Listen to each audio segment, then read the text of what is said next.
In this video, we will talk about reading fluency. First of all, what is reading fluency? There is a variety of definitions in the literature. Here you can see some of them. Fluency is the rate of word decoding, or the ability to decode and comprehend at the same time. The accuracy, automaticity, and oral reading prosody. We will be using the definition of the National Reading Panel, which is the last one, which is, in my opinion, the clearest and most helpful one. So reading fluency is reading text with accuracy, speed, and proper expression. So this is what we mean when we talk about reading fluency. Reading accurately, quickly, and with proper expression, otherwise known as prosody. How do we measure reading fluency?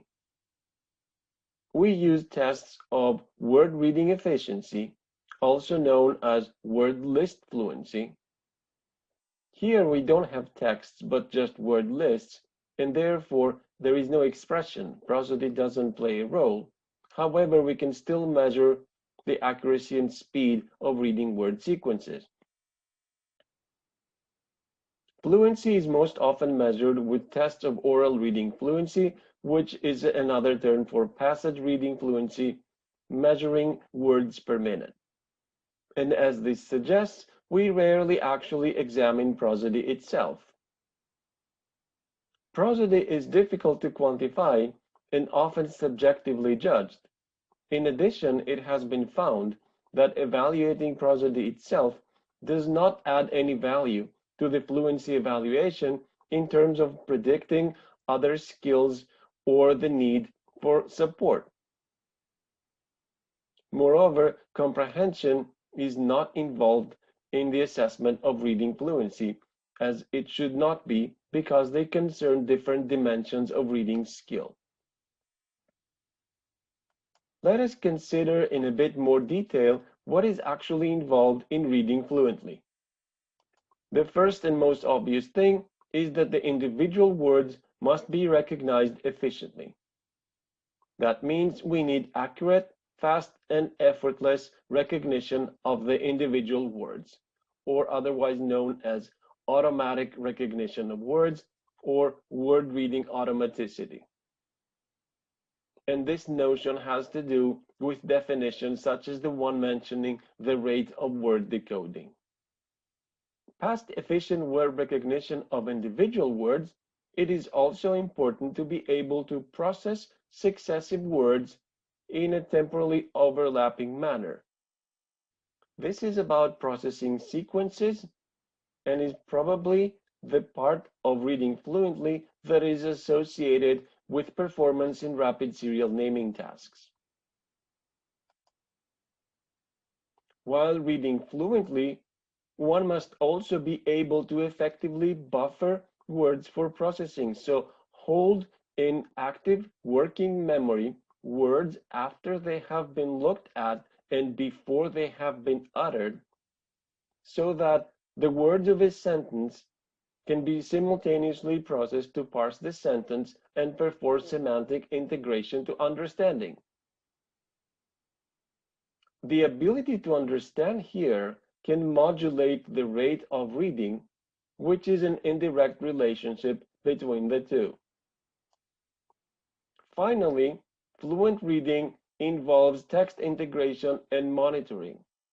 This allows the reader to plan the reading aloud so that the text is read with expressive prosody. It is not possible to use prosody expressively unless one has understood the sentence and has accurately parsed the phrases and uses the accurate prosody to convey the meaning. Of all these components that are necessarily involved in fluent reading, we note that only the first three and the third one only partly are involved in tests of word list fluency or word reading efficiency. That's because when you have a list of words, there aren't any sentences to parse and understand and monitor. And there is no prosody that is appropriate or inappropriate to produce. However, in tests of so-called oral reading fluency or passage fluency, all of these components are necessarily a part of fluent reading. This means that difficulties with any of these will be associated with fluency deficits. So what are fluency deficits? First of all, it has to be very clear that deficits in reading fluency itself are word-level problems. We aren't talking about text-level problems that have to do with understanding. They are word-level problems because when someone has reading fluency deficits, this is equally obvious with word lists and passages, and word lists have no text-level requirements. So fluency deficits are clearly, squarely word-level problems and are a part of dyslexia. Indeed, in consistent orthographies, or at least more consistent than English, fluency deficits are the most obvious manifestation of dyslexia. In contrast to English, where a lot of attention has been put on accuracy problems, because the English orthography is so complicated that it is really difficult to be an accurate reader. In most other alphabetic orthographies, which are more consistent, it is not so challenging to be an accurate reader, so the most obvious difficulty when one has word-level reading problems is diminished fluency. Fluency problems are not directly associated with comprehension. So fluency problems and comprehension problems are two different kinds of problems, although fluency and comprehension may affect each other and sometimes even strongly. However, the two can be distinguished using appropriate kinds of tests that do not stress both fluency and comprehension at the same time. Because fluency requires both the efficient processing of individual words and the efficient processing of sequences, problems in any of these can lead to actual fluency deficits. So fluency deficits may relate to either excessive effort with individual words or problems with sequential processing, or both. And it turns out that difficulties with processing individual words are most strongly associated and predicted by phonological awareness tests, whereas problems with processing sequences are most strongly associated and predicted by rapid serial naming, or RAN tasks. The idea that there are two partially separable components to fluent reading is reminiscent of an important theory in dyslexia that is called the double deficit hypothesis. The double deficit concerns two partially separable dimensions of assessment, one being phonological awareness and the other being rapid serial naming. And it has been suggested that these independently affect reading outcomes. Reading problems can be the outcome of problems in either of these two cognitive dimensions. And if one has a deficit in both of them, then reading performance will be most severely impaired. Because of the potential interactions between fluency and comprehension, it is important to confirm fluency deficits using word list tests and not just passages. It is important to use word lists rather than isolated individual words in order to be able to assess the ability to process sequences. It is also important to use word lists rather than just passages in order to avoid any influence of comprehension hampering fluency and producing artifactual slowing down that is not due to frank fluency deficits. How is comprehension actually linked to fluency? It is well known that the two are correlated, so they can predict one another, And it seems obvious that the two are also linked in terms of processing while one reads fluently. One theoretical link is that in a fluent reader who is not trying very hard to recognize the individual words, there are more cognitive resources available for the task of comprehension. So being fluent with reading the words allows you to comprehend more effectively. In addition, being more fluent in word reading means that words can be read at a higher rate, which means that there is less time intervening between the first words in a sentence and subsequent words, which means that there is less opportunity to forget the earlier words by the time the sentence is finished, thereby obstructing comprehension. In the other direction, better understanding of the text means that there aren't any barriers to moving on. The eyes don't have to go back to look at the same words, and the eyes don't have to stay at the same place while the sentences are being worked out.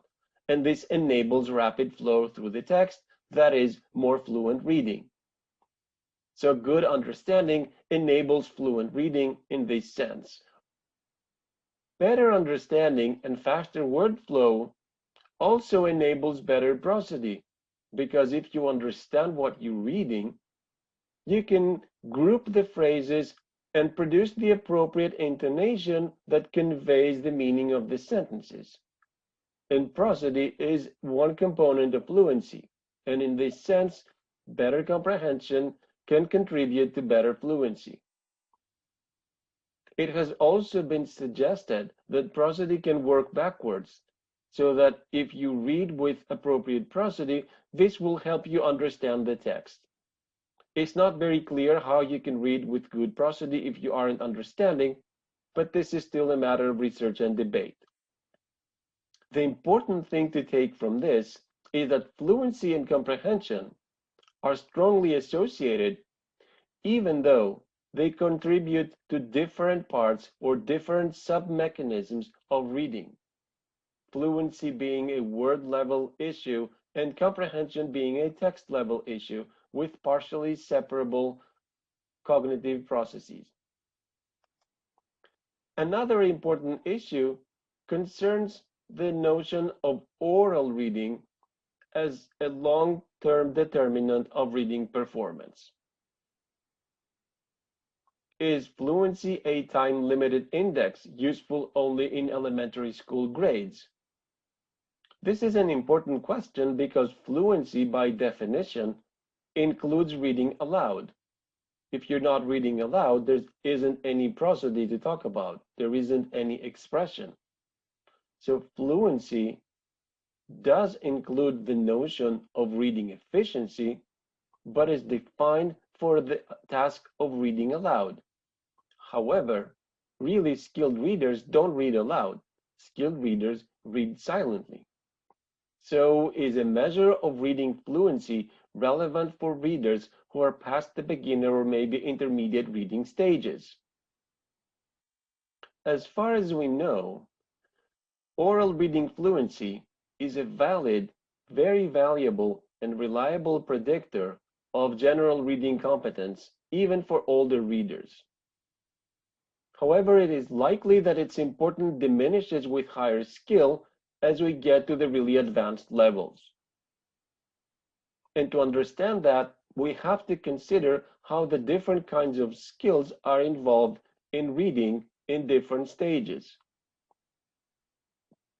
So in beginner and intermediate levels of reading, the reading processes themselves take longer than speaking does. It's like saying that you speak faster than you think. So by measuring oral reading fluency, we aren't measuring how fast you speak, but we are measuring how fast the reading processes are operating.